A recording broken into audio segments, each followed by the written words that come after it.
A few days ago, Jason Whitlock questioned Stephen A's book and called him an industry plant. Take a look. Stephen A. Smith released a memoir in 2023 called Straight Shooter. I read it. It's farcical. When I listened to Katt Williams talk about Kevin Hart and Steve Harvey, my mind immediately drifted to Stephen A. Smith's memoir. Whitlock also didn't believe Stephen A's story on how he got a full-ride scholarship to Winston-Salem State University.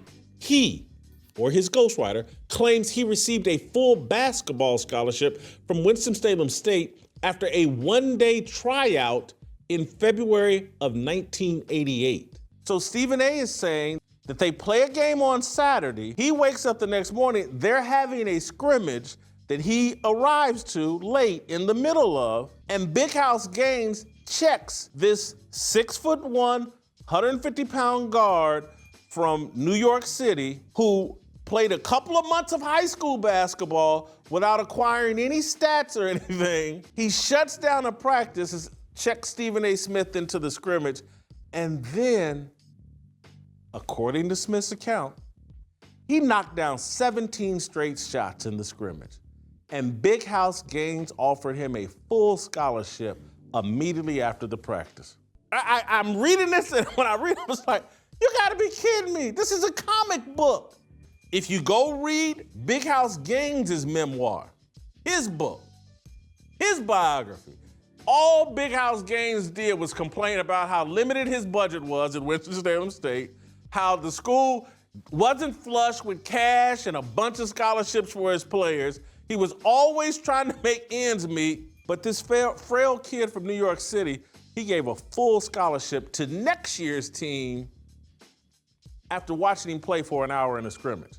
Stephen A. Smith, in his memoir, claims that, Big House Gaines was like a father figure. I sat in his office and we talked, and he was my mentor, and he's my guide, and he's this and that. Big House Gaines, in his book, no mention of Stephen A. Smith.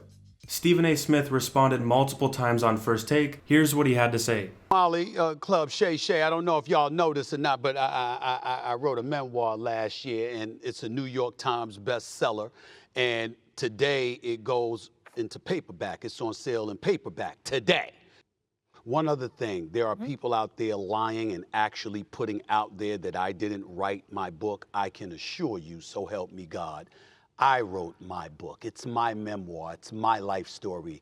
I wasn't leaving that in the hands of other people. Would you ignore people? You wrote for a living. You were a columnist for many years. Don't even don't even acknowledge I'm just that. saying. I'm just saying. You just.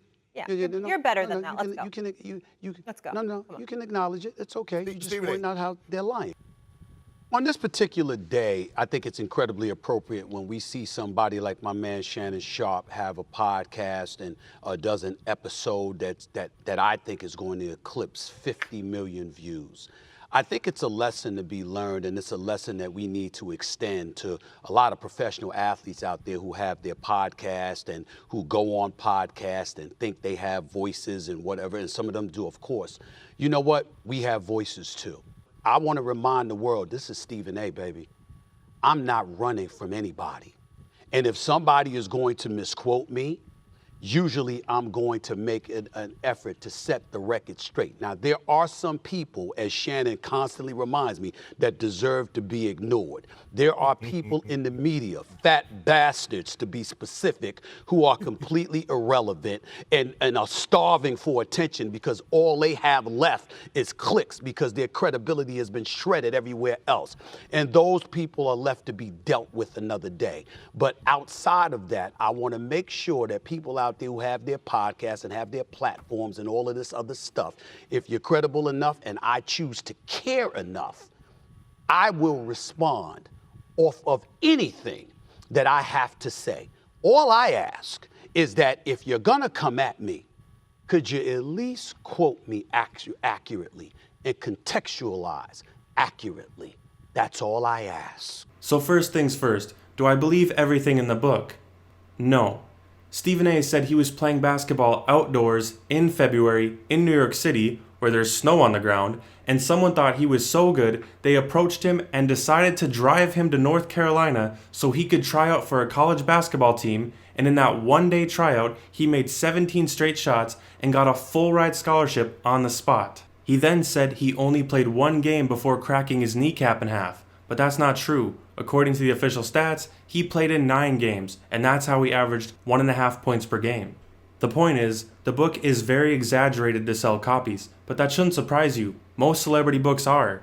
I definitely wouldn't call Stephen A. an industry plant. Stephen A. is often seen with a lack of sleep because of how much ESPN works him. Charles Barkley has even joked about it. The reason why Stephen A. is the face of ESPN is because he was made for First Take. He's made for the entertainment side of sports, and that's the most popular show. So of course, he'd become the face of ESPN after Skip Bayless left. And Skip Bayless' story is very similar to Stephen A.'s. He didn't say he cracked his kneecap, he blamed the coach for not playing him enough. Stephen A. and Skip Bayless are not typical journalists. That's why they say things that just flat out aren't true, or trust sources like a guy on Twitter. But the reason they're still around and so prominent is because they can draw an audience and bring in a lot of revenue for the companies they work for. With all that being said, it didn't surprise me at all that Stephen A.'s book had a lot of fiction in it. But let me know in the comments what you guys think. Don't forget to leave a like if you enjoyed this video, and subscribe for more content just like this, and I will see you in the next upload.